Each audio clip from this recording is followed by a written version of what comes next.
kids, how's it going? It's Grandpa. So today I kind of wanted to talk about 70s toys and toys from my generation when I grew up. So some of them were new. We started having electronic toys. So there was like games like soccer and football where it had like little dots and you can actually play handheld stuff. This was before the Game Boy. So it only could play like one game. But then it grew into other electronic stuff. So there was Simon, which was a game of lights. So it would have like a pattern like red, green, yellow, and then you had to hit red, green, yellow, and then it would constantly get harder and harder. And then Speak and Spell would just basically type in words and it would tell you how to spell stuff. So those were some of the electronic games that came out during this period. Also skateboards like Tony Hawk and maybe some of the skateboarders in your time. These were like the first ones that came out with just these boards that were actually pretty small and wheels on them, and they would skate, and they started doing things like skating in empty swimming pools and started like building ramps and some tricks. So it was basically the birth of skateboarding happened in the 70s. Another thing that was really weird is they had a thing called the pet rock. So you'd buy this rock and sometimes it had googly eyes on it, or otherwise it was just a rock. And the guy made like $1 million just selling rocks. So it was really bizarre. Don't fault us in the 70s for that. I don't know why that became a thing.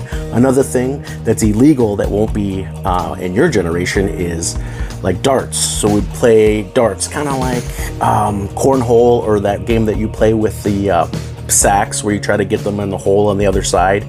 Beanbag sacks, except these were darts, and you try to get them to the dart area, except kids would get like impaled and have like run around with darts sticking out of their heads and contusions and stuff and going to the hospital, so they banned them.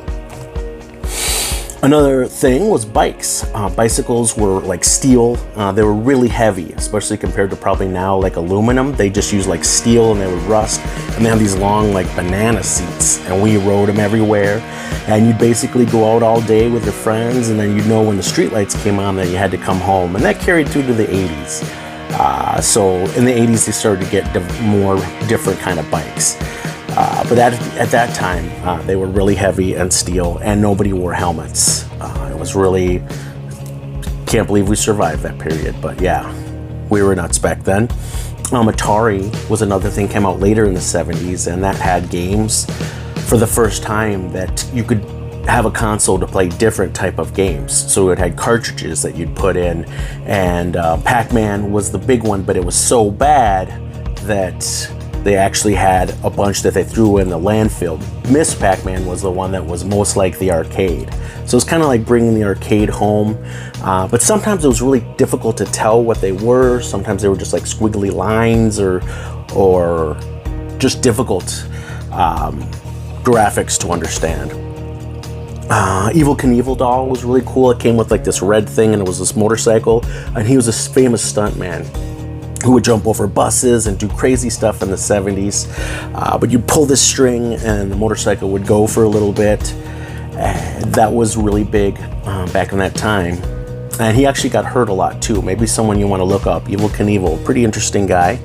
Star Wars, they basically just sold the box for it because it sold so well, it sold out. So during Christmas, like especially like 79, people would just get a box promising that their action figure would come later. But at that time, they didn't have enough made, and it was so much more popular than they thought that was a big surprise.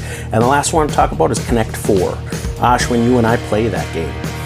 It's pretty fun. You have to get 4 circles. They kind of look like checkers in a row, and it's yellow and red, and you get the 4 in a row, and you win. So the other person has to try to block you and get their 4 in a row. So it's pretty fun, and Amelia even beat me one time. So pretty exciting. But I love you guys. That's enough for today, and you take care, and hope you learned a little bit about 70s toys. Take care. Bye.